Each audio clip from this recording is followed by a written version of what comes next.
우리가 마음으로 함께 주님께서 우리를 팔에, 그 크신 팔에 안아주시는 그 은혜를 인하여 하나님께 감사의 찬양을 올려드릴 수 있도록 인도해 주신 것 감사합니다. 하나님, 우리 모두의 삶이, 우리의 신앙생활이 주의 날개 그늘 아래 늘 품어주시는 그 은혜로 말미암아 날마다 하나님께로만 나아가기 부족함이 없는 승리하는 신앙인들로 든든하게 서가도록 역사하여 주시옵소서. 이 시간도 예비하신 말씀을 통해 우리의 마음판에 하나님의 말씀을 새겨주시고 그 말씀을 통해 우리의 심령이 다시 소생케 되는 놀라운 은혜의 시간이 되도록 역사하여 주시옵소서. 함께 주실 줄로 믿사오며 예수님의 이름으로 기도드리옵나이다. 아멘.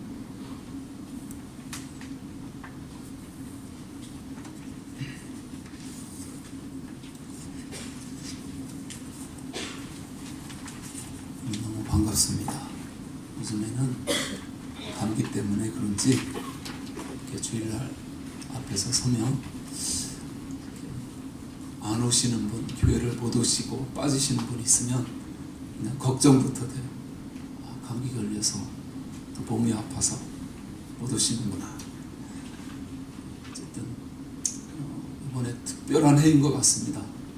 그래서 감기로 참 고생들 많으시는데 웬만해서 잘 떨어지지도 않고 떨어진 것 같다가 또 그러고 이게 하여간 굉장히 지독한 것 같습니다. 여러분도 잘 조심하시고 챙기시고 이렇게 보니까 이럴 때 자꾸 이게 따뜻한 물, 생강차 이런 것을 계속 따뜻하게 해서 이렇게 종일 틈나는 대로 하시는 게 굉장히 도움이 된다고 합니다. 그래서 조심하시고 잘 챙기시기를 바랍니다.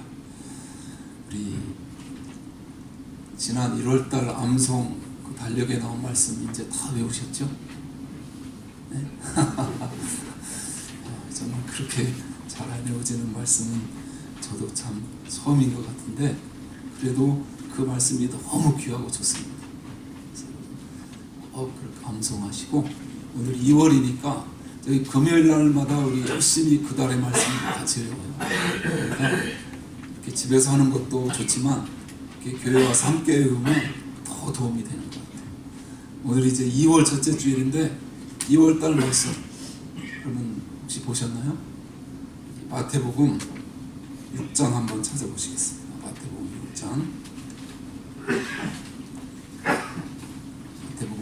34절. 한 달 동안 어려운 말씀 외우느라고 고생했다고 조금 쉬운 말씀 또 이렇게 주셨습니다. 6장 34절 2월달 말씀인데 우리 같이 보시고 우리 한번 같이 읽겠습니다. 그러므로 내일 일을 위하여 염려하지 말라. 내일 일은 내일 염려할 것이요 한 날 괴로움은 그날에 족하니라. 아멘. 너무 귀한 말씀이죠. 하나 더 해야 됩니다. 첫째 주일이어서 지난주 암송 말씀, 그렇죠? 오늘 여기 제가 드린 말씀, 이 말씀도 너무 귀한 말씀인데 외우신 분은 앞에 보고 하시고 아직 못 외우신 분은 보고 같이 한번 해보겠습니다. 내가 주는 물은 다시요. 이렇게 하면 안 되는 겁니다. 다시 하겠습니다. 내가 주는 물을 먹는 자는 영원히 목마르지 아니하리니 나의 주는 물은 그 속에서 영생하도록 솟아나는 샘물이 되리라. 요한복음 4장 14절 말씀. 아멘. 말씀 외우기만 해도 막 힘이 나는 것 같아요. 감사하고 이따가도 말씀드리겠지만 다음 주 말씀은 또 이번 주 이제 새로 외워야 되는 말씀, 너무 쉬운 말씀이죠. 쉽지만 능력 있는 말씀이에요. 그래서 이 말씀도 쉽다고 그냥 넘어가지 마시고 자, 그렇게 되뇌이면서 이렇게 말씀의 은혜를 누리게 되시기를 바랍니다. 같이 한번 따라서 하실까요? 절망을 소망으로 바꾸시는 하나님. 제목의 말씀 잠시 나누겠습니다. 우리는 지난주에 아간이 심판받은 원인이 무엇인지에 대해 살펴보았습니다. 그 원인은 단순히 바치라는 것을 바치지 않은 도둑질 때문이 아니었습니다. 그런 윤리적이고 또 도덕적인 이유가 아니라 하나님의 메시지를 담은 언약을 어겼기 때문이라고 했습니다. 예수 그리스도를 믿는 사람들이 과연 누구의 힘으로 살아가느냐? 이것을 어겼기 때문입니다. 그렇기 때문에 이스라엘 전체가 아이성 실패라는 큰 아픔을 겪게 되었습니다. 오늘 본문에서는 이 아간의 죄로 인해 자기 자신 그리고 관계된 모든 것들이 죽임을 당해 골짜기의 무덤을 이루게 됩니다. 성경의 무시무시한 몇 안 되는 현장 가운데 한 부분을 이번 장에서 우리는 만나게 됩니다. 그 골짜기가 바로 그 유명한 아골 골짜기입니다. 찬송가 가사에도 있죠. 아골 골짝 빈들에도 복음 들고 가오리. 그곳이 정말 갈만한 곳인지 한번 살펴보겠습니다. 앞장의 본문 말씀을 이어서 보면 아간은 좁혀오는 수사망을 피하지 못하고 결국 체포됩니다. 그리고는 여호수아 앞에서 그의 범죄를 낱낱이 이실직고하게 됩니다. 오늘 여호수아 7장 21절 본문 뒤에 있는데요. 21절 말씀을 같이 한번 읽겠습니다. 7장 21절 내가 노력한 물걸 중에 아름다운 외투 한 벌과 은 200세겔과 50세겔 중에 금덩이 하나를 보고 탐내어 취하였나이다. 보소서 이제 그 물건들을 내 장막 가운데 땅속에 감추었는데 은은 그 밑에 있나이다. 여기에 아간이 범죄하게 된 세 가지 죄의 경로가 소개되고 있습니다. 중간쯤에 나오죠. 처음에는 보고, 두 번째는 탐내어, 세 번째는 취하였나이다. 이 경로는 성경의 다른 곳에도 나옵니다. 창세기 3장을 한번 살펴보겠는데 가장 완전한 공동체였던 에덴 동산, 가장 완전했던 한 가정이 어떻게 죄가 들어왔고 그로 인해 온 인류가 타락한 타락과 범죄에 빠지게 되었는지를 볼 수 있습니다. 창세기 3장 5절 6절 나눠드린 프린트물에 나옵니다. 같이 읽겠습니다. 너희가 그것을 먹는 날에는 너희 눈이 밝아 하나님과 같이 되어 선악을 알 줄을 하나님이 아심이니라. 여자가 그 나무를 본즉 먹음직도 하고 보암직도 하고 지혜롭게 할 만큼 탐스럽기도 한 나무인지라. 여자가 그 실과를 따먹고 자기와 함께한 남편에게도 주매 그도 먹으니라.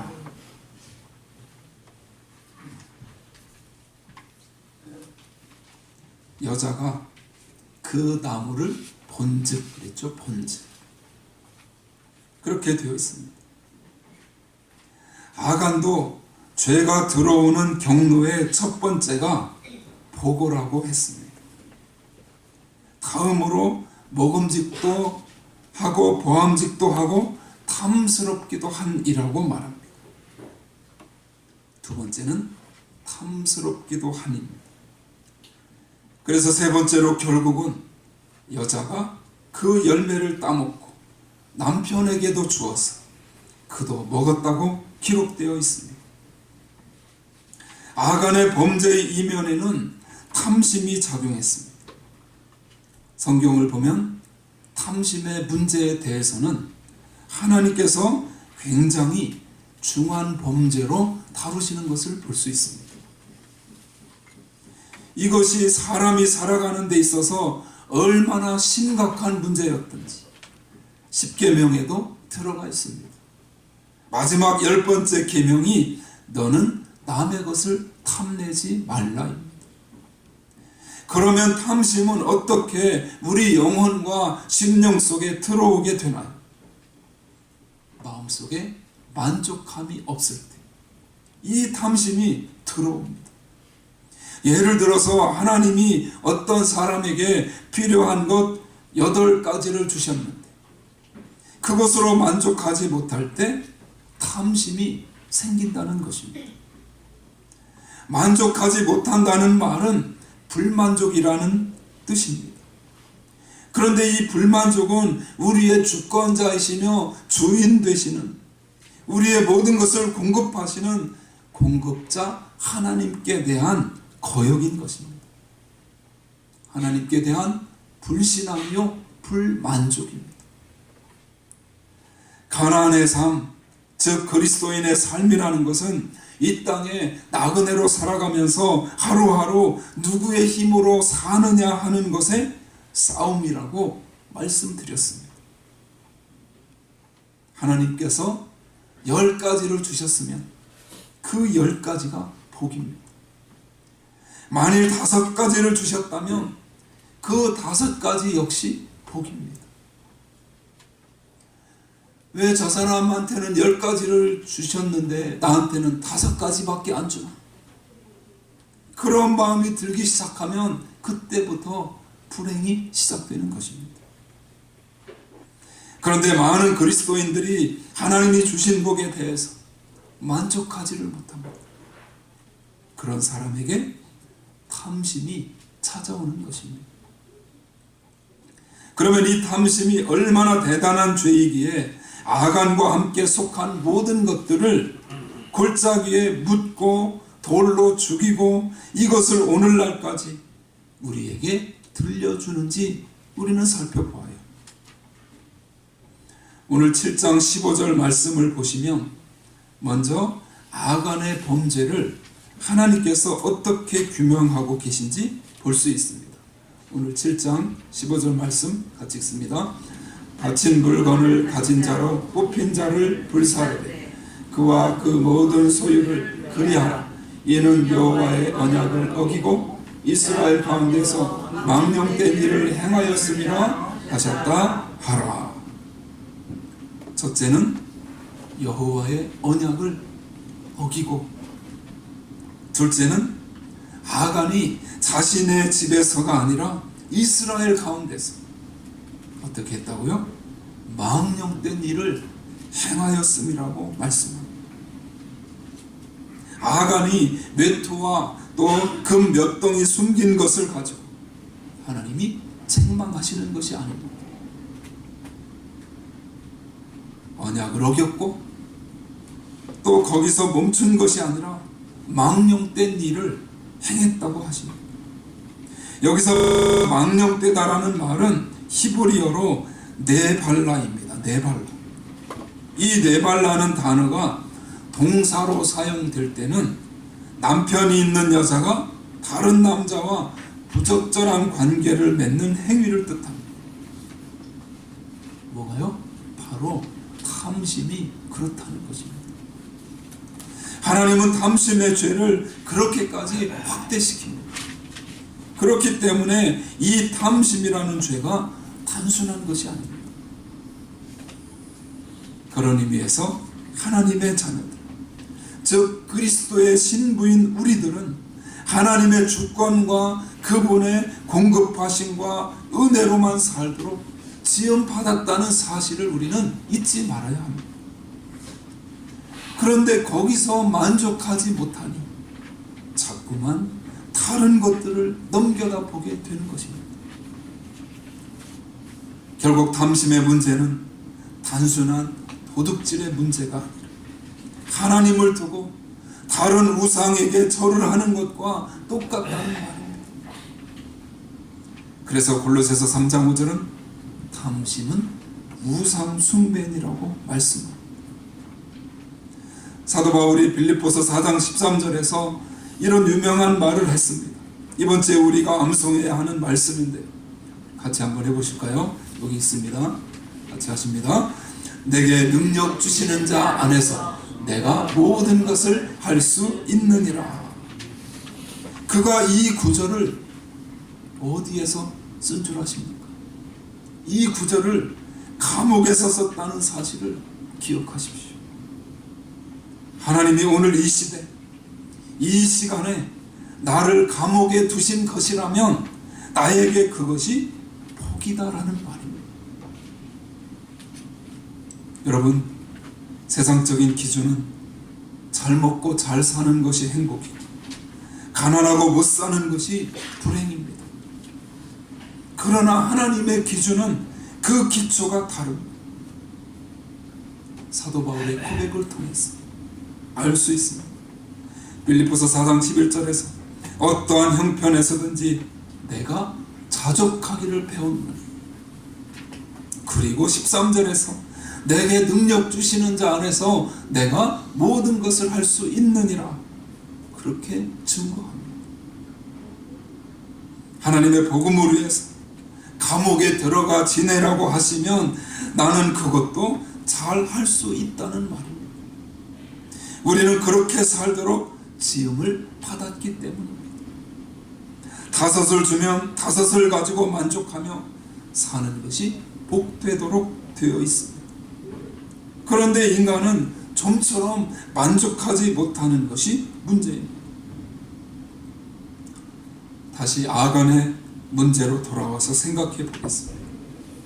그러면 아간을 한 번에 찍어내지 않고 제비 뽑기를 몇 번이나 해서 유다 지파를 골라내고 세라 가문을 골라내고 삽디 가족을 골라내죠. 그렇게 해서 그를 뽑아내신 이유가 무엇일까요? 어떤 공포감을 주기 위해서 그러셨을까요? 아니면 기회를 주기 위해서 그러셨을까요? 성경에는 한 단어가 힌트를 줍니다. 7장 21절 말씀 아까 읽었으니까 제가 한번 읽을게요. 내가 노력한 물건 중에 시날산에 아름다운 외투 한 벌, 은 200세겔과 50세겔 중에 금덩이 하나를 보고 탐내어 취하였나이다. 보소서 이제 그 물건들을 어디에서요? 내 장막 가운데. 아간이 도둑질한 물건들이 내 장막 가운데 있다고 말합니다. 여기서 그가 장막이라는 표현을 썼습니다. 그런데 이 장막이라는 표현은 여기에서만 나오는 것이 아니라 22절에도 보니까 2번이나 나오고 23절에 한 번, 24절에 한 번 계속 나옵니다. 이 짧은 문단 속에 장막이라는 단어가 왜 이렇게 여러 번 등장할까요? 성경에서는 자주 등장하는 단어가 아주 중요한 열쇠 역할을 할 때가 있습니다. 바로 아간의 죄는 아간 한 사람의 죄가 아니라 장막의 죄였다는 것을 보여주기 위해서입니다. 그 당시 장막이라는 말은 영어로 텐트라고 되어 있는데 이 텐트라는 말은 하우스라는 집을 의미하는 것이야. 홈, 즉 가정이라는 의미를 가지고 있습니다. 장막 안에 땅을 파서 감출 정도면 그 가족들이 알았다는 것이죠. 그렇기 때문에 하나님은 이 죄를 한 사람의 죄로 규정하지 않으시고 장막의 죄로 규정하십니다. 그래서 하나님이 그들을 다 죽이시는 것입니다. 앞에서 잠깐 창세기를 살펴보았는데 죄는 분명히 여자가 시작했습니다. 그런데 성경은 그 죄를 아담의 범죄라고 말합니다. 이유가 무엇일까요? 하나님께서 이 땅에 남자와 여자를 창조하실 때 역할이 달랐습니다. 하나님이 남자에게 주신 역할은 책임입니다. 그런데 여기 계신 남자분들 말고 저기 계신 남자분들 보면 무슨 일을 해서 좀 안 되면 마누라 잘못 만나서 그렇게 됐다. 마누라는 탄만 합니다. 그런데 그렇지 않습니다. 남자의 역할은 책임을 지는 것입니다. 아담은 인류의 대표입니다. 그래서 아담 한 사람의 범죄가 온 인류를 죄인으로 만들었습니다. 또한 아간 한 사람의 범죄가 이스라엘을 패하게 만들었는데 그것이 바로 장막의 죄인 것입니다. 25절 26절 말씀을 같이 한번 읽겠습니다. 25절 26절 여호수아가 가로되 내가 어찌하여 우리를 괴롭게 하였느냐 여호와께서 오늘날 너를 괴롭게 하시리라 하니 온 이스라엘이 그를 돌로 치고 그것들도 돌로 치고 불사르고 그 위에 돌 무더기를 크게 쌓았더니 오늘날까지 있더라. 여호와께서 그 극렬한 분노를 그치시니 그러므로 그곳 이름을 오늘날까지 아골골짜기라 부르더라. 아골골짜기라는 지명은 바로 아카라라는 히브리에서 나온 것입니다. 아간이란 이름의 뜻은 지난주에 말씀드린 것처럼 괴롭게 하는 자입니다. 괴롭게 하는 자. 그래서 이 아골골짜기는 괴로움의 골짜기라는 의미가 됩니다. 여기 하나님께서 아간과 함께 관계된 모든 것을 묻어버리십니다. 그런데 여러분, 여기서 끝나면 복음이 아닙니다. 그러면 도대체 오늘 이 아골골짜기가 저와 여러분에게 어떤 메시지를 주고 있을까요? 죄를 지으면 이렇게 된다고 겁주고 경고하기 위해서 아골골짜기로 7장을 마치지 않습니다. 그렇다면 이 아골골짜기가 오늘날 우리에게 어떤 메시지를 주는지 호세아서를 통해 잠깐 살펴보겠습니다.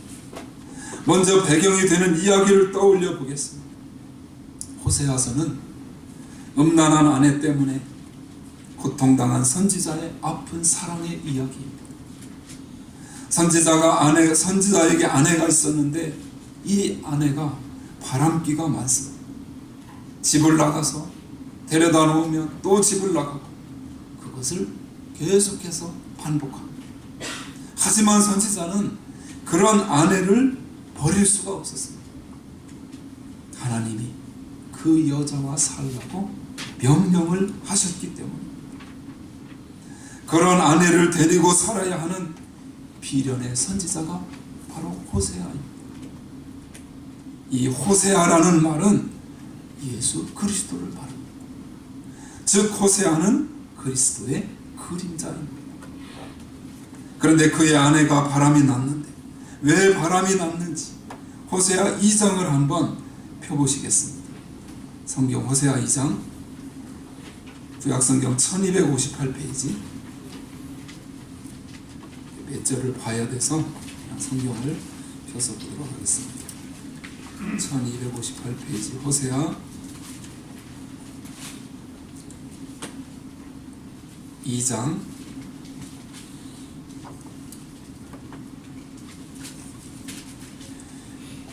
4절 5절 말씀 먼저 읽겠습니다. 2장 4절 5절 같이 읽습니다. 내가 그 자네를 긍휼히 여기지 아니하리니 이는 저희가 음란한 자식들이니라. 저희는 어미는 행음하였고 저희를 배웠던 자가 부끄러운 일을 행하였나니 대저 저가 이르기를 나는 나를 연애하는 자들을 따르리니 저희가 내 떡과 내 물을 내 양털과 내 사무와 내 기름과 내 술들을 내게 준다 하였느니라. 그의 아내는 남편이 갖다 주는 것으로는 만족하지 못하는 여자였습니다.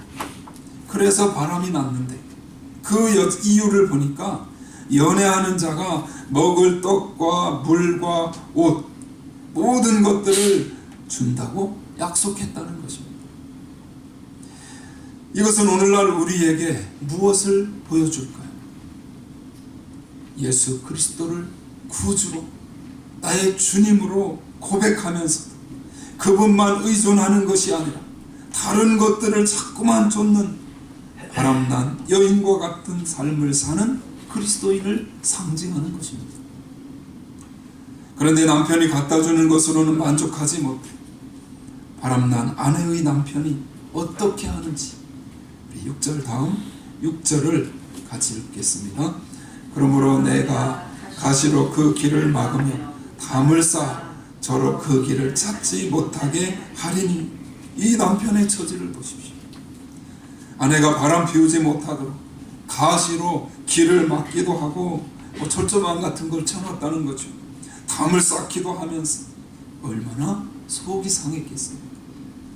이분이 바로 우리의 신랑 되신 예수 그리스도이십니다. 이처럼 하나님은 우리가 죄의 길로 가지 못하도록 담을 쌓기도 하시고 가시철망을 놓으시고 온갖 방법을 다 쓰십니다. 그런데 이어지는 말씀에서 여자가 뭐라고 하는지 보십시오. 그제야 저가 이르기를 내가 본 남편에게로 돌아가리. 그때의 내 형편이 지금보다 나았음이라 하리라. 이것이 누가복음 15장에 나오는 탕자의 고백과 같습니다. 아버지 집을 떠나는 순간부터 궁핍과 아픔이 찾아온 것이죠. 그리고 이어서 13절에 보니까 결국 이 바람난 아내는 탐심이 우상을 섬기는 문제로까지 발전했습니다. 그런데 그렇게 큰 죄를 범한 아내에게 호세아가 어떻게 하는지 14절